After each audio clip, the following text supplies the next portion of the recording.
it's a right foot, and he's on IR, and then we're still getting like all our home doctor imaging and everything. Okay. So hopefully in the next day or two we'll have more information or for a better timeline anyways, but we know he's out on at least a week, 2 weeks with the IR. Okay. The lines were interesting. What's the thought process there?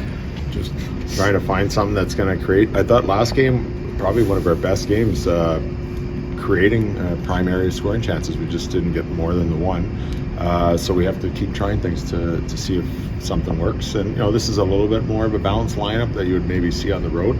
But again, we can kind of flip a few things around on face-offs. But, I think, we liked practice today. We liked the look of it. So we're hoping that just, sparks something for tomorrow's game. How can Dickinson and Bedard kind of work well together, and Bedard moving to the wing? And they had a few games last year together, and we did that last year. And I thought, there was times when it worked well, and, Dickie and Andy are playing really good hockey right now. And, it's a good look to try. And, sometimes Connor being on the left wing, it puts him on as it's a little bit more of a quicker shooting release side for him. So maybe on entries, we've seen him score like that this year and in the past. So that's maybe not a bad opportunity to try as well. After every single loss this year, you've changed the lines. Is there any thought to having more continuity with that? Well, we have to create more offense. We're close. I don't know how many empty net goals we have now, like 8 or something like that. So that's a lot of close games that we need to find offense. And if we can't keep it the same and keep trying it, if it's it's not that we're not scoring like last game. Some games we're not creating enough chances and good opportunities, and some of it is we just got to get on our horse and work a little harder and play a little harder to draw more penalties and get more opportunities on power play as well. But right now we're just. We're at a point where we're desperate to find more offense, and we're just going to try things until we get it. Paul was saying that he was caught off guard by the little healthy scratches, that he didn't know that it was heading that way, and that you guys have talked about it too. But what sort of communication do you usually have with the player leading up to that, or how does that play out? Yeah, no, there's that could be part of my problem too. Sometimes you give veterans a little bit more of a grace period, and I know he's been frustrated.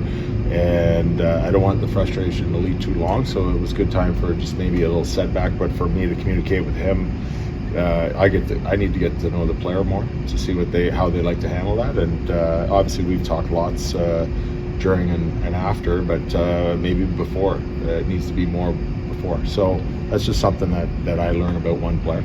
But I think he had a great practice today.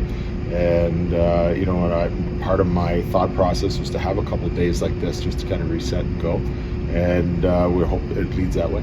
Do you feel like you two are on the same page now after the healthy conversation? No, he was great today. He was great, and he's all in about being better for himself and for the team, and that's all a coach can ask for. So he's always been great like that. I know nobody likes to get sat out or miss a game, no matter what the circumstances are. But for him, he's also a guy that's missed 8 or 9 months of playing games, and he's used to being at a high level. He holds himself there, and we think of him as that. So we're just trying to figure out a way to get him back there.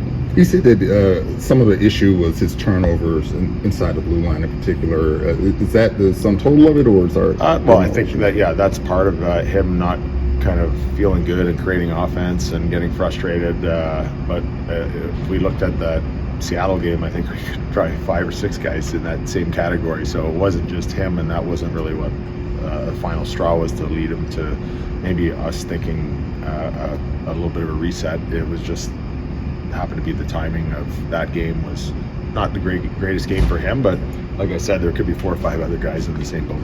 But I mean, what in particular? What were you not seeing on the ice? Just even his speed and burst down the wing and shooting pucks and then retrieving, which I saw today in practice. Even more jump in that area. And I'm not trying to play mind games or anything with a player. I tell him straight up the way it is, and we just thought it was a good plan. So I thought, for him, I think he's a fast, explosive offensive player that's strong on the walls and can retrieve pucks in and around the net. And we just haven't been able to do that. So part of me juggling the lines is to help a guy like that too, to find the right combination and what works well with him. And at times on the power play, he's made some great passes, and he's done a lot of really good things this year. And we've talked about that as well. It's just, how do we get him even better?